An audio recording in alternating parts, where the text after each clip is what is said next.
Alright guys, battery's about dead, so I'm just going to give you the gist of it. Been working on the 55 for the last 2 days. Sun's about to go down. I'm running out of time, and I got a giant mess out here. I have cleaned the inside of the car out and washed the inside out with a garden hose of the inside of the car and the trunk and everything. I'll show you the trunk real quick. The trunk is freaking awesome. It's just surface rust. There is no through rust anywhere, and there's no real bad scale anywhere. So I'm just going to cut brush it and brush pour 15, a couple of coats on, good to go. The inside, I'm going to have to put floor pan inserts, the main floor pan at the front, one over here as well. They've actually fiberglassed this one. That one over there has tin in it. All the back is good, except when you open the door over there, 4 doors usually rust. This side's perfect. That side over there has a rust hole. So I put a rebuild kit in the carburetor. I put new plug wires on it, new points, new condenser. I just cleaned the cap and rotor, and they are pretty worn. They've been cleaned a time or two, looks like. I put a new thermostat in, a 180-degree thermostat, a new lower radiator hose. They had to order the upper. It'll be here tomorrow. This one's actually still pliable, so I just put it back on. But I put a new fuel pump on it. I put a new battery in. It's just a Walmart battery, and I put brand new battery cables that I made on it. So the car didn't have an ignition switch. Luckily I had one in a box of parts, and it had a key in it. So I put it in the dash, and I just went ahead and rewired it. I didn't wire anything else except the distributor and coil and the resistor, and that's it. I put all brand new wires. I tried to color code it, but these cars are supposed to have a black power wire, battery wire from the solenoid part, from the solenoid to the ignition switch. And so I just used a red, which is what later models are done with anyway. But anyway, I used a little bit bigger wire than factory. I did one size bigger on the other smaller wires, and then the main power one I went up 2 sizes bigger. So, and it's just because I had the wire here with all that total wiring over there, if you can see that. But anyway, I dropped the fuel tank out. The fuel tank's rusted out, so the fuel tank's junk. So I've got to get a new one. So I've got it running off a gas jug down there. And anyway, I flushed the engine out. I flushed the radiator out today. It had really beautiful antifreeze in it. It wasn't all old and gunky looking, so that was kind of surprising. The radiator does leak, which I kind of figured it would anyway. You can kind of see down here where it's leaking. But my cousin has an aluminum radiator that I might try to deal him out of. He bought it, and anyway, I think it was for a 6-cylinder, and his car's V8, so I think it'll be a bolt-in for this, I think, if I remember right. But anyway, we'll see. I let it run today about 15 or 20 minutes, and that was probably around 4 o'clock today, and I don't even know what time it is, I'd say around 8 or something. So it's definitely cooled off now, but we'll see what she does here. Probably make a liar out of it.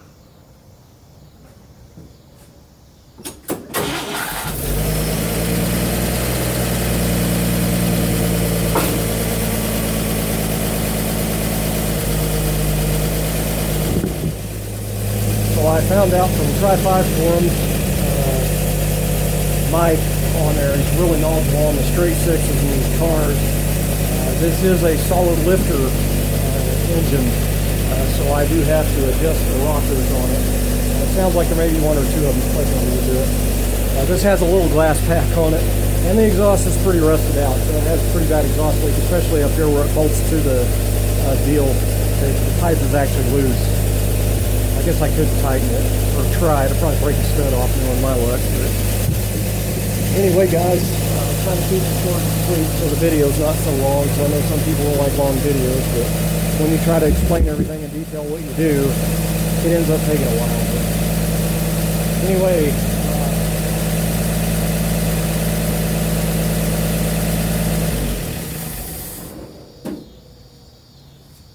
so I went to O'Reilly's today. I bought rear brake shoes. I got wheel cylinders for all 4 corners. And then I priced front rubber brake hoses and brake shoes for the front. And I've changed my mind. I'm going to go ahead and put new shoes and wheel cylinders and a new rubber brake hose in the back. But the front I called Speedway, and I bought their disc brake kit. So it's a complete kit. I've installed 5 or 6 of those kits through the years. They offer 2 of the GM style bolt-on kits. They offer a G-body rotor, and then they offer the Chevy style rotor, which I think it's only like a ½ inch difference in size. I don't remember, but anyway, I got the Chevy ones. They both set your wheels out 7/8 of an inch, but it's just, it's just the way it is.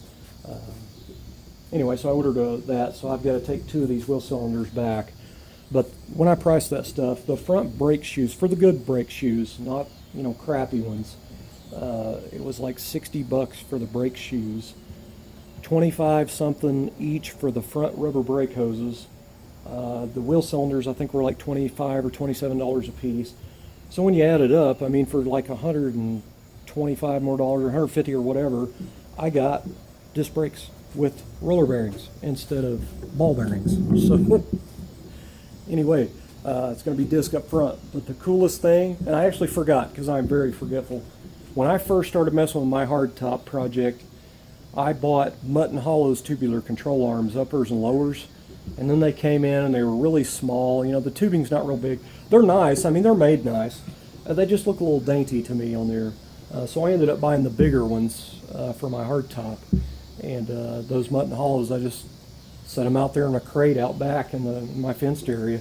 And of course the crate leaks. But anyway, so now they look a little used up, but they're still new. I haven't drove on them. But anyway, those upper and lower control arms have brand new A-arm bushings and brand new ball joints.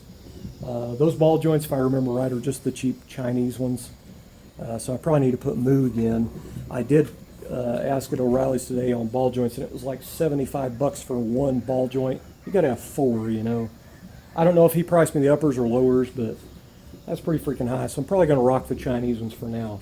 Now I know I said I didn't want to work on this car. I wanted to finish my hardtop, but I drug this car in, and it was killing me to know if that engine was good. Now I know it's good. It doesn't smoke, and it runs halfway decent for, still needing a little fine tuning. But anyway, so what I've decided is I'm going to go ahead and put a gas tank in it, and then that way it'll basically start and run all on its own, since it has its own battery in it and everything now. And then the next thing would be brakes, and then I could actually move it around in the yard when I'm mowing.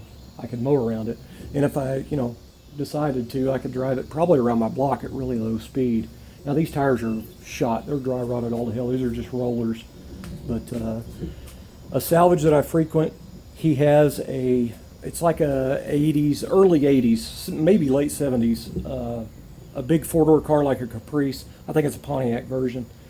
It has the factory steel wheels, and those are 15 by, I think it's 6 inches. But the reason those wheels are cool is the factory little Dog Dish 150 and 210 series caps fit right on them very nicely. They have the little bumps on them, that cap will fit on. So those wheels, he priced them to me for 15 a piece, and he's actually going to pull them off for me. So I'll go get those next week after I get a paycheck, and then I'll have my rims. Probably won't buy tires for a while because I want to finish my hardtop, and if I put new tires on it, it's just going to sit out here in a fenced area, and they'll just dry rot and get flat spots and go to shit. So anyway, guys, that's the little 210 4-door barn find. It does run, and it runs pretty nice. I'm pretty happy with it. Whether the transmission's good and the rear end's good, hell, who knows? Got to get brakes on it first before I'll see, and a gas tank. But as far as financially, I'm tapped out this week, so it may be a week or two before I can buy more parts. So anyway, there's the 55 update.